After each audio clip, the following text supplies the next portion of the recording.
나라가 멸망한 이후 70년이 지나서 다시 그 나라를 세울 수 있게 되었습니다. 바벨론 포로 시절을 마치고 이제 자신들의 옛 고토, 예전에 나라가 있었던 가나안 땅으로 돌아갈 수 있게 되었습니다. 그렇다면 해야 할 일이 얼마나 많겠습니까? 나라를 다시 세우는 일입니다. 얼마나 중요한 일들이 많겠습니까? 그런데 하나님께서는 너희들이 70년 동안 나라가 멸망하고 포로로 잡히게 된 이유가 안식일을 더럽혔기 때문이다. 그리고 그 손에 악을 묻혔기 때문이고, 그래서 하나님의 복이 너희에게서 떠났기 때문에 너희들이 포로 생활을 한 거다. 다시 그 나라로 돌아가게 되면 안식일을 깨끗하게 지켜야 된다. 그 손에서 악을 제하여야 된다. 그리고 너희에게 준 이 안식일의 그 법에 대한 말씀을 굳게 잡으면 복이 있을 것이다. 이렇게 말씀하고 있는 본문을 저희들이 오늘까지 이제 12일째 살펴보면서 이제 그 뒤에서 그 결론과 같은 말씀을 앞부분에서 해주고 뒤에서 이제 구체적인 말씀들을 주고 있는 내용을 우리가 보고 있습니다. 그래서 오늘은 3절에서 5절까지의 말씀을 살펴보려고 합니다. 자녀들을 미국에 공부를 시키겠다 해서 아버지는 한국에서 그 돈을 벌어서 돈을 벌고 있고, 아버지는 엄마는 자식과 함께 미국에 가서 자식 밥 해주고 뒷바라지 해주면서 공부를 하는 이런 유학생을 둔 가정들이 있습니다. 자식 공부 제대로 한번 시켜보겠다고 자식을 미국에 보내놓고 보니까, 혼자 보내니까 마음이 안 좋아서 엄마가 따라갑니다. 그래서 한국에 남은 아버지들이 기러기 아빠가 되고, 그 기러기 아빠가 외로움에 지쳐서 바람을 피게 되어지고, 이래서 깨지는 가정들이 참으로 많습니다. 지금 여기 삼성 단지에, 이쪽 고덕 단지에 삼성이 들어와 있고, 우리나라에서 최고의 회사에 다니는 삼성전자의 그 직원들이 들어와 있습니다. 근데 그 중에 여자들이든지 남자들이든지 지금 여기 삼성 반도체에 들어온 직원들은 무조건 6개월 동안 애기 엄마고 애기 아빠고 6개월 동안 미국으로 6개월 동안 연수를 갑니다. 그런 과정을 겪다 보니까 아이들이 6개월 동안 엄마 아빠하고 떨어져 있어야 돼요. 그러니까 아이들이 행동 발달이라든지 인지 이 부분에서 다 고아처럼 되어지는 거예요. 그래서 우리 교회에 그 어린이집에서 일하고 있는 그 교사 청년이 아이들을 보면서 마음이 너무너무 아파요. 아이들이 이상한 행동을 하는 거다. 엄마 아빠하고 떨어졌을 때에 발생되는 그 문제, 돈을 많이 버는 것도 중요하고 공부를 많이 더 뛰어난 학교에 가서 공부를 가르치는 것도 중요한데, 더 중요한 것은 근본적인 것들을 놓치게 되면 더 어려운 문제들이 생긴다는 겁니다. 그리고 미국에서 공부를 마치고 한국으로 애들이 돌아오는 것도 아니고 그냥 미국에서 혼자 살고, 나중에 엄마는 한국에 왔는데 아빠하고 그렇게 되고, 그래서 더 불행해지는 그런 인생살이가 되어지는 거죠. 자, 여러분, 저희는 아주 그냥 개념적으로 이스라엘 백성들이 안식일을 지키지 않아서 바벨론의 포로로 끌려가서 70년 동안 고생하다가 이제 돌아오게 되었다, 우리는 이렇게 쉽게 얘기할 수 있어요. 하지만 70년이라는 그 시간은요, 거기에 또 다른 엄청난 문제들이 발생하는 거예요. 우리가 결혼식만 성대하게 치르고 그걸로 행복이 보장된 결혼 생활이 되어지지 않지 않습니까? 그런 것처럼 앞으로의 남은 그 결혼 생활이 얼마나 고단하고 참아야 되고, 또 그 가운데서 서로가 서로를 성장시켜야 되고 서로가 맞아야 되고 맞춰가고 깊어지고 이런 과정들이 필요하지 않습니까? 그런 것처럼 이스라엘 백성들이 이제 고향 땅으로 돌아가는 게 문제가 아니에요. 그동안 70년 동안 그 바벨론에서의 살았던 그 삶의 흔적들, 그 흔적들 속에서 그들에게 나타난 여러 가지 문제들이 굉장히 심각하게 발생했어요. 바벨론의 포로로 끌려왔던 사람들은 대부분 다 뛰어난 사람들이었습니다. 왕족이든지 귀족의 젊은 자식들이었어요. 다니엘이라든지 사드락과 메삭과 아벳느고 같은 이런 젊은이들이 처음에 끌려왔을 때 우리는 우상에게 바친 재물 먹지 않겠습니다, 아주 신앙 안에서 반듯하게 섰던 이런 사람들, 아주 지식적으로 뛰어난 사람들이 바벨론에 왔어요. 그러면 70년 동안 그들이 지금 나이가 얼마나 먹었어요?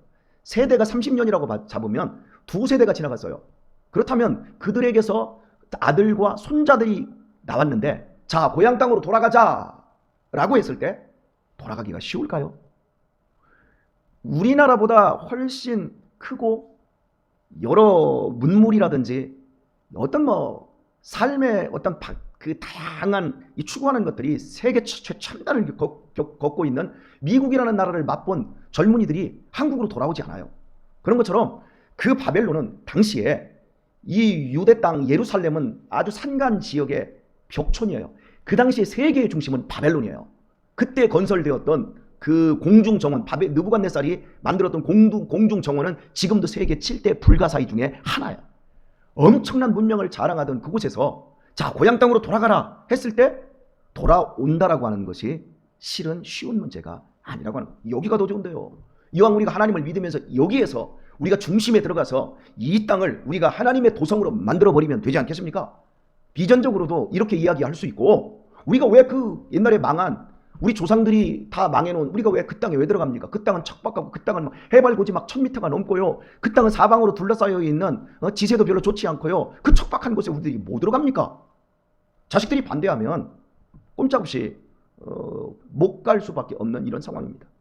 그리고 이제 오늘 본문을 보면 아주 심각한 문제가 발생했다는 것을 알 수 있습니다. 자, 먼저 3절을 보면 여호와께 연합한 이방인은 여호와께서 나를 그 백성 중에서 반드시 갈라내시리라 말하지 말며 말합니다.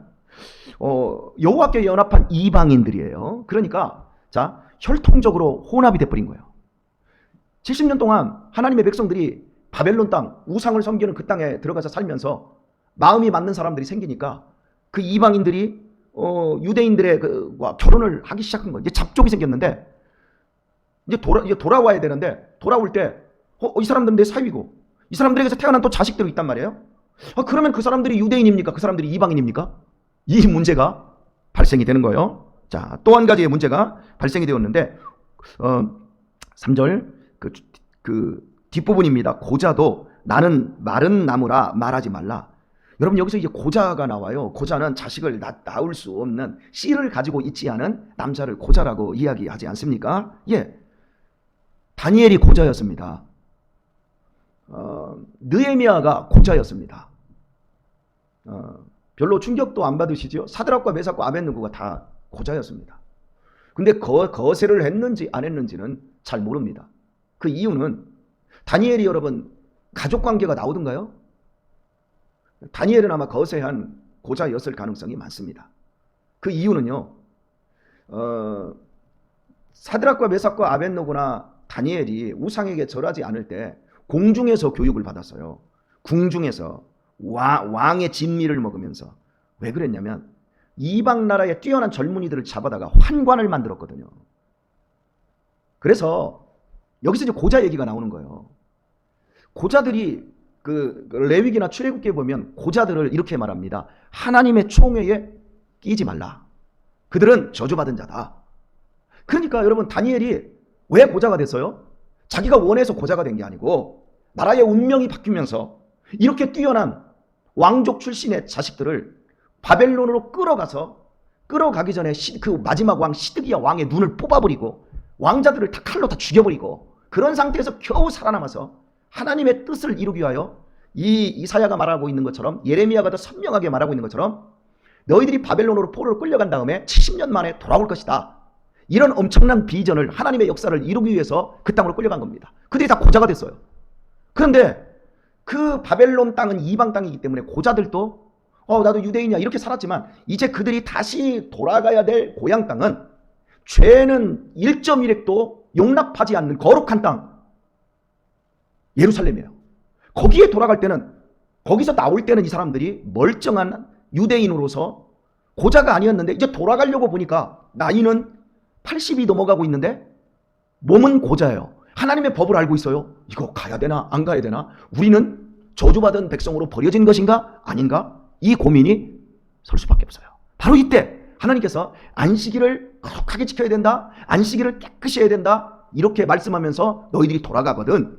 이렇게 말씀해 놓으시고 하나님께서는 바로 그 예민한 문제, 이스라엘이 70년 동안 바벨론에서 살아가면서 만들어진, 뜻하지 않게 만들어진 이방인들과 혼혈되어 있고 그리고 종교적으로도 그들과 교통하면서 수없이 많은 혼합적인 요소가 이스라엘의 종교 속에 들어왔고 그리고 오롯이 다니엘이나 느헤미야 같이 하나님 때문에 하나님의 말씀을 이루기 위해서 고자가 되었던 사람들이 돌아가야 되는가, 돌아갈 수 없는가? 돌아가도 된다. 돌아가서 느헤미야 같은 경우에는 예루살렘 성벽을 재건하는 일에 하나님이 쓰셔요. 그래서 하나님이 얼마나 세밀하게 너희들 안식일 법을 지키면서 너희들이 그 땅에 들어가면 새로운 나라를 만들 때 바로 이 기준으로 만드는데, 그때는 내가 모든 것을 다 용납하겠다. 내가 모든 것을 다 수용할 테니까 돌아가기만 해라. 돌아가서 너희들이 여러 중요한 일들이 또 많다. 너희들이 예전에 있었던 땅을 찾아야 되고 땅 문서 시켜야 되고 나라의 법을 만들어야 되고 여러 가지 정치 조직을 만들어야 될 것이고 그리고 치안대도 만들어야 되고 하겠지만, 제일 너희들이 우선순위에 둬야 되는 것은 나의 법을 너희들이 지켜야 된다. 나의 법을 지킬 때 혼혈이든지 혼혈된 이스라엘이든지 고자들이든지 모두 하나님의 법을 지키기를 원하기만 한다면 내가 다 받아 주겠다. 하나님이 이렇게 말씀을 하시는 거예요. 자, 그러면서 주시는 말씀이 뭐냐면, 연합한 이방인이라 할지라도 하나님께서 그 백성 중에서 반드시 갈라내시리라 말하지 말라. 자, 갈라내시리라가 아니라 갈라내실 거다 말하지 말라. 자, 이런 겁니다. 우리가 가만히 교회에서 믿음 생활하는 사람을 보면 저 사람은 절대 천국 못 갈 사람이야 라고 말로 갈라낼 수 있어요. 그 자체를 하지 말라는 거예요. 저 사람이 이방인으로서 여기에 두라고 피가 섞였어. 저 누가 봐도 유대인 아니야. 그러나 반드시 갈라내지 않는다. 하나님이 반드시 갈라내지 않는다. 이렇게 말하는 거예요. 그리고 고자도 나는 마른 나무라 말하지 마. 말 자체를 하지 말라는 거예요. 여러분, 마른 나무가 뭐예요? 마른 나무는 생산을 못해요. 마른 나무는 끝난 거예요. 그냥 불쏘시개로 그냥 구들장이나 데우는 것밖에 못 쓰는데, 내가 지금 고자예요. 그리고 저 사람이 고자라는 걸 알아요. 그런데 어이 저거 말라 비틀어다, 저거 애 못나, 말하지 말라는 거예요. 내가 그 사람들을 통해서도 내가 생명을 불어넣어서 그 고자에게서도 꽃피게 만들고 그 마른 나무 속에서도 열매 맺게 할 수 있는 것이 나다. 그 나만 믿고 다 수용할 것이다. 다 수용할 테니까 나만 믿고 따라와. 하나님이 이렇게 말씀하고 있습니다. 자, 조금 더 볼까요? 4절 보면 계속해서 하나님의 말씀이 증거됩니다. 여호와께서 이같이 말씀하시기를 나의 안식일을 지키며 나를 기뻐하는 일을 선택하며 나의 언약을 굳게 잡는 고자들에게는 말합니다. 그리고 내가 내 집에서 내 성 안에서 자녀보다 나은 기념물과 이름을 주며 영영한 이름을 주어 끊치지 않게 할 것이며, 엄청난 축복을 하나님이 지금 제시하고 있는 겁니다. 자, 모든 사람들을 끌어안고 허물이 있고 우리 인간으로 봐서는 저거 도대체 안 되는데 하나님은 다 끌어안아 주시겠다는 거예요. 그래서 하나님의 백성으로 틀림없이 받아들여 주시는데, 무엇으로 하나님이 그들을 나의 백성으로 내 이름을 주며 내 자녀로 삼겠다고 말씀하고 있냐면, 너희가 나의 안식일을 지키며 그리고 또 나를 기뻐하는 일을 선택하며 나의 언약을 굳게 잡는 것. 자, 보세요. 나는 피가 이방인의 피가 섞였어요. 아이고 저는 고자예요. 나는 끝났어요. 나는 더러운 피를 가지고 있어요. 아니야 괜찮아. 그럼에도 불구하고 나의 안식을 지키며 나를 기뻐하는 일을 선택하고 나의 언약을 굳게 잡으면 내가 내 집에서 내 성 안에서 너희를 살게 할 거야. 자, 내가 내 집에서, 여러분, 하나님이 내가 내 집이라고 말해요. 이건 초대를 의미하는 거예요. 초대하지 않으면 갈 수 없는 곳이 다른 사람의 집입니다. 그런데 하나님이 당신의 집에서 당신의 사람들을 당신의 자녀로 초대하겠다는 거예요. 그리고 내 성 안에서, 이렇게 말하면 내 성 안은 보를 의미하는 겁니다. 성은 집을 보호하기 위해서 둘러치는 거대한 담을 성이라고 이야기합니다. 그런 것처럼 너희가 고자? 너희가 이방인이야? 그래서 사람들이 너희들 손가락질해? 괜찮아. 너희가 내 안식일을 지키고 나의 법을 기뻐하고 나의 기뻐하는 일을 선택하면 내가 너희를 친히 내 집으로 불러들이고 내가 보호할 거야, 내 성으로. 하나님이 이렇게 약속하고 있는 겁니다. 그러면서 계속해서 이어지는 말씀이 자녀보다 나은 기념물과 이름을 주며, 내 친자녀보다도 나은 기념물과 이름을 준대요. 그리고 영영한 이름을 줘. 그 이름은 영영한 이름입니다. 그리고 끊치지 않게 한다. 이렇게 말해요. 여러분, 이게 지금 무슨 얘기입니까? 이게 바로 우리들의 얘기예요. 여러분, 우리가 누구였어요? 하나님의 자녀를 생산할 수 없는 다 고자들이었어요. 우리가 누구였어요? 이 피 저 피 다 섞였고, 예수님의 피는 한 방울도 섞이지 않았던 아주 더러운 죄인의 피, 아담의 후손으로부터 나온 그 피, 아담의 후손으로부터 가인의 피가 섞여 있고 아담의 후손으로부터 온갖 배역했던 수많은 사람들의 피가 섞인 채 하나님을 모르고 살았던 우리 아니었습니까? 그런데 우리가 안식일을 지키고 있어요. 참된 안식이신 예수님을 우리가 믿고 있고 그 안에서 평안을 누리고 있고 우리가 하나님의 말씀을 기뻐하고 있어요. 그 기쁘게 하나님의 말씀을 지키고 하나님을 기쁘게 하려 하고 있어요. 그리고 하나님의 언약, 약속을 굳게 믿고 있어요. 그러므로 말미암아 우리가 지금 받은 은혜가 뭡니까? 내 집은 만민이 기도하는 집이다 라고 하는 이 집에서 우리가 하나님의 자녀로서 만민을 위해서 기도하고 있지 않습니까? 보이지 않는 하나님의 거대한 불성으로 우리를 지키시며 여기까지 우리를 보호하여 주시고 계십니다. 무엇보다도 우리의 이름이 무엇입니까? 생명책에 기록되어 있어요. 하나님의 보좌 앞에 있는 어린 양의 보좌 앞에 있는 생명책에 저와 여러분의 이름이 지옥에서 빼내서 생명책의 이름에 기록되어졌습니다. 그리고 생명책에서 우리의 이름을 지우지 않는다 그럽니다. 우리가 무슨 자격으로 이런 은혜를 누리고 있는 것입니까? 바로 하나님께서 우리를 지명하셨고 우리를 이렇게 이 자리까지 이루는 그 과정 속에서 성령 하나님이 이 성경 속에 있는 모든 말씀들을 다 이루어내시고 우리가 그 은혜와 능력과 혜택을 입게 해 주신 것입니다. 자, 여러분 제 딸이 친딸입니다. 맞지요? 그러면 우리 유신이, 유민이, 유아는 친아들입니까? 양아들입니까? 양아들이지요. 그런데요, 제가 누구에게 더 많이 사랑을 준 것 같습니까? 유신이? 네. 우리 하영이가 어느 날 그러더라고요. 아빠, 내가 꼭 입양된 것 같아. 왜냐면 제가 우리 아들들하고는 막 교제하고 아들들하고 막 시간을, 우리 딸에게는 정말 미안한 부분이 많아요. 교회 개척하면서 어머니 모시고 살면서 우리 아들들에게 주었던 정성과 시간을 제가 많이 못 줬어요. 그래서 우리 딸이 우리 아들들하고 하는 막 제가 살아가는 모습을 보면서 서운한 부분이 좀 있었던 것 같아요. 여러분, 저는 제가 우리 아들들을 키우면서 제가 복음 안에서 약속된 것을 받습니다. 예수님이 하나님의 친아들이십니다. 하나님으로부터 예수님이 나왔습니다. 그 하나님이 제일 사랑하는 자식이었습니다.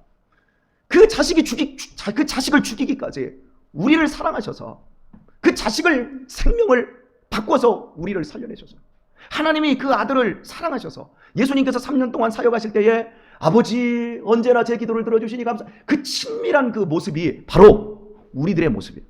우리 딸이 저한테 용돈을 달라고 하는 것보다 우리 유신이가 저한테 용돈을 달라고 하는 것이 더 당당해요. 우리 집에서 제일 저한테 당당하게 하는 아이 유아예요. 걔는 속도 끓이고 어제도요 사고 2건이나 쳤어요.